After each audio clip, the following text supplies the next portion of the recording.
Hey everybody, so wanted to show you this addition that we've made here to the uploads. This is on HomeAI and on Refi Finder.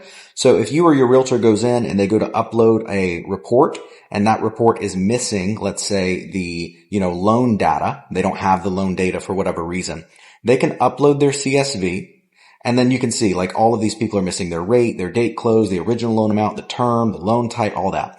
So now what you can do is you can go up here and you can click on invite to complete as long as you've got a name, an email, and an address on the sheet there. They can invite these people to complete. And what that's going to do is it's going to shoot over an invite from whoever's logged in, you, the realtor, whomever. And it's going to say, hey, you've got HomeAI reports, click here to access, blah, blah, blah from them. And then it's going to bring the person through a multi-step form that says, hey, we need your rate. When did you close? What was your original loan amount? What was your term?